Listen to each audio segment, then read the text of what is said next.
was born and baptized Catholic, and the most that I remember about being a Catholic was the dreaded going to confession. You had to go into a room and confess sins to the priest. I used to actually have to lie because I really didn't think I did anything that was horrible to sin. There's so many things in there that just makes more sense. First of all, the whole Trinity thing, what is that nonsense? Strong Muslims here that do good, so that's why there isn't an issue of safety as much here as in other places. Palestinians' resilience with Allah, it's very, very moving. When I hear the Quran in stores or anywhere, it's just very, very peaceful, and I need peace in my life. I'm Muslim, guys, I'm Muslim.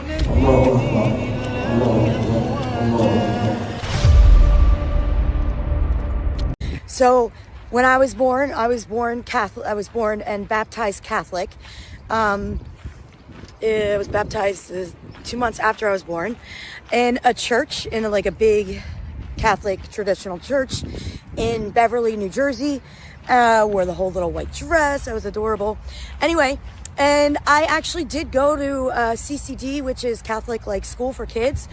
After school, or after dinner, we'd go for a couple hours, a couple times a week. And I did make my first Holy Communion. You make that when you're 7 years old. To be honest, if I even have to remember what I did, what it was about, I don't know. I don't remember. First of all, I think it's more fair to say I don't remember than I didn't know. I want to say that I understood what I was learning back then, but who knows? So, born and baptized Catholic. And the most that I remember about being a Catholic and I was a kid, was the dreaded going to confession. If anybody is Catholic or anybody, did this when they were a child, you had to go into a room and confess sins to the priest. Now, as a kid, you're in your mind, you're I have to tell them the stuff I did.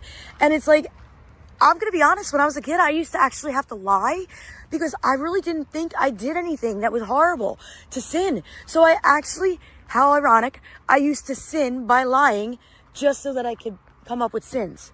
So there you go. I guess my sin was lying. But it was really a strange thing to do as a child. I don't think that you should have to confess your sins to a stranger. And let me tell you, they all talk back then. You know what I mean? It's basically gossip. It's gossip. I mean, not for me, because I was a child. What are they gossiping about me? But yeah. Okay. So back to it. Like I said, I found that the whole confession stuff I didn't like it, but I did it did kind of give me, the religion kind of gave me a little bit of a sense of community. You know what I mean? I met with those people, the other kids and all. So I did like that aspect of a religion, but I didn't like the confession. But here's the thing that I really didn't like. So my dad was crazy abusive. You're out there, you know who you are. Anyway, and back in the 80s, or was it 80s? Yeah, I guess it was late 80s. My mom wanted to leave him. And guess what the church, of course she could get a divorce. It wasn't against the law. But they wanted her to stay. And my mom was like, what? This man is crazy. He's going to kill us, whatever. Right? So we kind of got shunned from the church. Not you couldn't go. We just kind of got shunned. So, basically shunned from the church, That's Meshe Mezien. That community was gone. And that's the end of my involvement with the Catholic Church. And even now, I think about it. There's all that, the pedophile stuff in the church. It's not good. None of it's good. Anyway, so fast forward a little bit of time. I didn't have religion in my life at all. Then I got married, and his family was, this is Gavin and Ryan's dad. His family was Methodist. To be honest, if I had to tell you the differences between these religions, I really don't know. I know the basics are the same, but I really don't know what differentiates a Catholic from a Methodist. But I will tell you that I did quite enjoy the Methodist services. We would sing hymns, that were just beautiful songs. And then there was a sermon And a lot of times they would tell you like just a real life situation, and it was always a positive messages. And, you know, like if you can't go on, or just, you know, positive stuff. And I really enjoyed that. And again, the community was there. I remember having big parties at their hall, you know, and it was a lot of older people, to be honest. We were the only young ones, but it was a nice feeling, you know? So, long story short, after the Methodist stuff, I really didn't have religion in my life. So we're going to fast forward a long, long time. Okay, like a long time, like decades. And we're gonna head up to like 3 years ago. I've always been one to, maybe privately when I was younger, question things, not out loud. I was always very, I was not allowed to speak out about stuff when I was a kid. But, or even, you know, but I've always been one to question like how things happen, and like, you know, you can't tell me that all those countries in the Middle East are bad. You know what I mean? Like all that stuff, you know, because we're raised in America to think anyone that, you know, partakes in Islam is ISIS. You know what I mean? Like crazy stuff, crazy thoughts like that. If you're American, you gotta agree with me. It's true. So anyway, we're gonna fast forward to 2023, and that is when I first came to Morocco. Now, I came to Morocco not really expecting anything, definitely not expecting to move here 3 months later. That was not the case.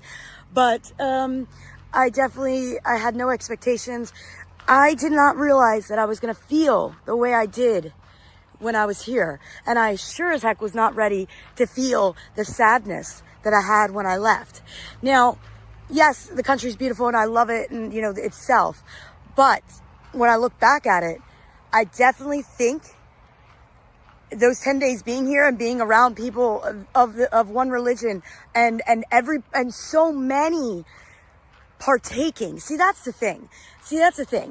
I feel like it's more unity with the religion, with Islam, whereas there's more like, I don't know, fighting against the other ones, if that makes sense. I don't know if anybody can really understand what I'm trying to say. It's probably not a good way to do this because it's a video and you're like listening to me talk. But what I mean is, I just felt something when I was here. And I'd hear the adhan play or be right in front of it, and it just had this calming effect. Now, I know this country's not perfect. No country is perfect. And now that I've lived here, I do see some stuff that happens. But overall, I still feel like there is this safety here from, I really do contribute a lot of it to the religion. Don't forget to like, subscribe, and share if you admire the content. I feel like that there's so many strong Muslims here that do good, so that's why there isn't an issue of safety as much here as in other places. Does you guys understand what I'm trying to say? It's just the unity, I'm telling you. So anyway, when I left, I was so sad. And then, you know, you all know the story. 3 months later, I sold my house and I came here. And ever since, I have this overwhelming sense of peace. All right, so when I got back though, anyway, and after being here for 10 days, I really wanted to learn, you know, more about Islam and what they believe, and because it's just how it was here, something was right. You know what I mean? Something was definitely right with this religion. And so about a week after I got home, I went to Philadelphia and I went to an Islamic store and I bought a Quran that was actually recommended from a friend's mom. It has it in Arabic, but it also has English translation. It's apparently the best. Listen, nothing can translate the Quran like 100%, but there is one that up till like 3 years ago, I don't know if there's any new ones out. This was the best one. It is as close as you can get it, but nothing will be the Quran. So of course, you know, but also not only did it have the translation, but more importantly, it had the English phonetic. Is that what it is? Like basically it had, it shows the writing on how I can pronounce it, so I can learn how to say it too. Cause you know, I don't want to just read. I want to be able to I need to be able to pronounce stuff, you know? So I got that. So I've actually had a Quran for, let me think, 23, 2 years. I also bought a prayer mat that time. Now, I didn't pray, but I definitely did. But I definitely have read the Quran. I've read parts of it, and I always felt calmer when I read it. And that's like a main theme with me. I felt like peace and calm. When I hear the Quran in stores or anywhere, it's just very, very peaceful. And I need peace in my life. So like I said, the number one thing for me is I just couldn't explain why. I couldn't rationalize why I had this peace. So I figured every time I feel like something to do with it or being around the people here, it gave me that feeling, and I like the feeling. So that is the biggest thing. And also, like, learning about it, there's so many things in there that just makes more sense. First of all, the whole Trinity thing, what is that nonsense? Like, even as a kid, I always thought, what do you mean, the Father, the Holy Ghost? I'm like, there's a ghost? Like, it doesn't make no sense, you know? And so the Trinity thing, this is just much more, believe it or not, I feel like it's much more simpler to understand. And a lot of it is just life, like being a good person, you know, helping others, you know. All right, guys, the last thing I'm going to talk about is, you know, I told you I felt peace. I feel like it's the right thing. I feel I belong to it. But also when you think about the Palestinians, okay, what they endure, what they go through, and yet they still like have this unwavering faith and strongness and strength about them. And I really can't contribute anything else other than their belief in Allah. I really, really do. Palestinians' resilience with Allah, you know, is just, it's very, very moving. And I just feel like it just strengthens like the thought of how this is the right religion. And 65:3 of the Quran, if I can remember it, and whoever puts their trust in Allah, then He will suffice them. You know, and that's what they're doing.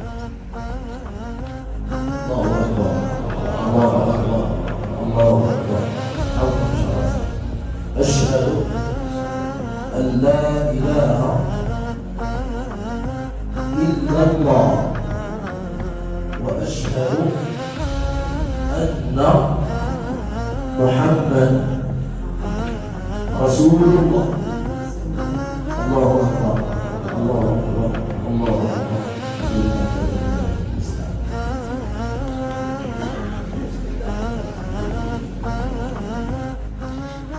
Alright guys, I just did the Shahada, and it was overwhelming to say the least, because so I knew that it was going to be like with people there, but I did not expect for them to, after the prayer, they brought me out and I was literally in front of the people. My friend said there's probably like 1,000 people. I don't know if there was 1,000, but there was a lot of people. And I was very nervous, but I didn't look up at people because I think that's when I would have gotten very anxiety-ish. But I recited it. I thought I did pretty good, to be honest. I thought I did pretty good. Oh my God, it was just so, I don't know. And then when I got out, when I left and I was waiting for my friends, everyone that was in there come up and congratulations and shukran. Everybody was saying congratulations, and people asked me, they recorded it, is it okay if we send it to our friends?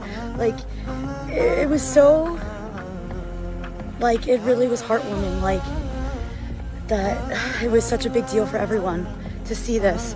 And I'm Muslim, guys, I'm Muslim. And I'm so happy.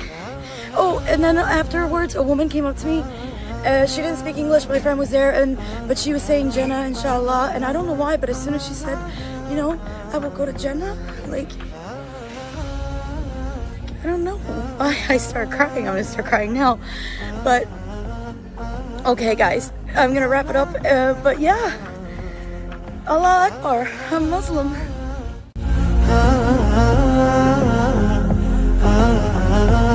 والوضوح